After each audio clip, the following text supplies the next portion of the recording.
All right, today we're heading deep, and I mean deep, into the Canadian Arctic. We're going to unravel one of history's most compelling cold cases.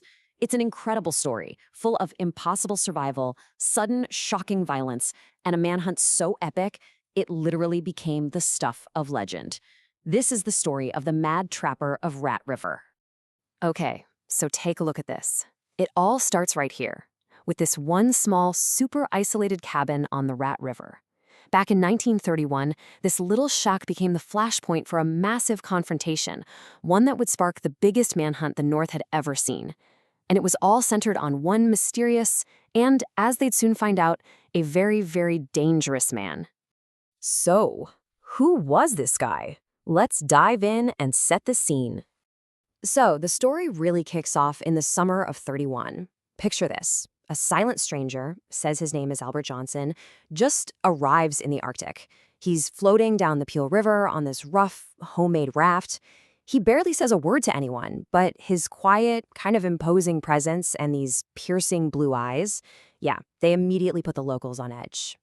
And Johnson, he wastes no time establishing a reputation. Get this, the guy is an unbelievable marksman. We're talking shooting the tops off sticks with a pistol in each hand. He builds that cabin you saw way out in the middle of nowhere and basically threatens anyone who gets too close. Well, the final straw comes when local First Nations trappers start finding their traps messed with. This is their livelihood, you know? And suspicion falls right on this unfriendly new guy. With their way of life on the line, they do the only thing they can. They call the Royal Canadian Mounted Police. And this is where a simple complaint about trap lines just explodes into something way, way more violent. The Mounties decide to pay Mr. Johnson a little visit at his cabin. And well, the whole situation just goes sideways. Fast. So the first attempt is pretty low-key. A constable, Alfred King, knocks on the door. Nothing. Johnson doesn't answer. So King, being a good cop, knows he needs a warrant and leaves. But when he comes back with backup, warrant in hand, he announces who he is, and the response? A gunshot. Right through the wooden door, King is critically wounded. And just like that, the line is crossed. This isn't about traps anymore. Now it's a full-blown manhunt for the attempted murder of a police officer. What happens next is just an act of pure, unbelievable heroism. The posse wraps the bleeding Constable King in furs and just races him 80 miles by dog sled to get to a doctor. And they're battling a blinding blizzard the whole way, with a wind chill of minus 88 degrees Fahrenheit. I mean, can you even imagine? They cover that distance in a record 20 hours and, miraculously, they save his life. All right, so now the Mounties are coming back, and this time they're coming back in force. What's about to unfold is this brutal, grinding siege in the freezing Arctic twilight, and it's going to last for an incredible 15 hours.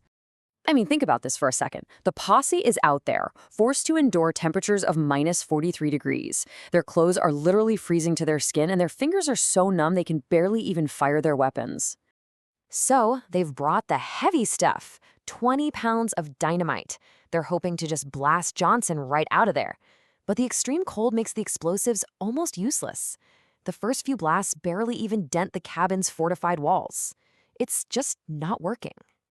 Okay, so finally they get a massive charge and lob it right onto the roof. The explosion is huge. It blows the roof clean off, caves in a wall, the whole thing. The posse rushes in, totally expecting to find Johnson either stunned or dead. But instead, he opens fire from inside the ruin.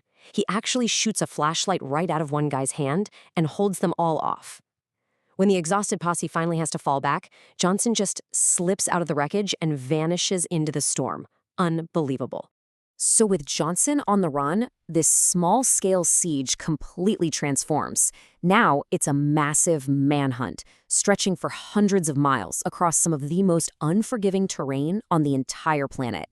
The newspapers back south start calling him the Mad Trapper. You know, it's a great headline. But the men actually on his trail, they realized very quickly that this was dangerously wrong. This guy wasn't mad at all. He was a cunning, brilliant survivalist, an expert who knew the wilderness way better than they did. And this really became the dynamic of the whole chase. You had the posse, with their numbers and dog sleds, but Johnson had this almost inhuman stamina and was an absolute genius at evasion. He'd do things like backtrack on his own trail just to watch them pass him by. He'd set false trails, he'd use the terrain to set up ambushes. He was just always, always one step ahead. So, realizing they're being completely outmaneuvered, Inspector Eames makes a historic call. And this is a big deal. For the first time ever in Canadian history, an airplane is used in a manhunt. They bring in the famed World War I flying ace, a guy named Wat May, to spot Johnson's tracks from the air. This, they hope, is the move that will finally tip the scales. Okay, so the chase has now been going on for weeks. Johnson has to be starving, he has to be exhausted, but he's still pushing on. But now, with Wat May's plane guiding them from above, the posse is finally closing in for the final confrontation. Now, on day 48, Johnson does something that the local indigenous people said was flat out impossible. He crosses the barren Richardson Mountains, alone, in the dead of winter, during a blizzard. It's an incredible feat. But his luck had finally run out. The very next day, February 17th, 1932, a member of the posse spots him down on the frozen Eagle River. This time, there was nowhere left to run. And Johnson, surrender was never an option. He immediately dives for cover in the snow, and this vicious firefight just erupts across the frozen river. He fights with the exact same tenacity he'd shown for weeks. But this time, he's outnumbered and outgunned. The 49-day manhunt finally ends when a bullet severs his spine, right as he's lying on his side, trying to reload his rifle. So the manhunt was over. But the mystery? That was just beginning.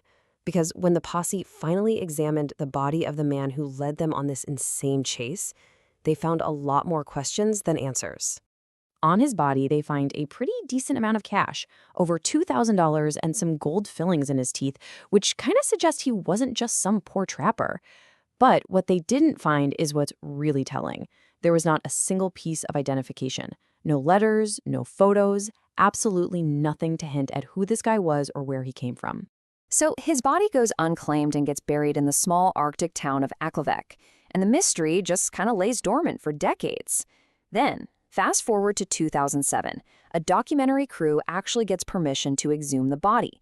They bring in modern forensics, hoping to finally solve this thing. Isotope analysis on his teeth suggests he might have grown up in the American Midwest, or maybe even Scandinavia. But DNA tests against a bunch of potential relatives, they all came back negative. Even modern science couldn't give him a name.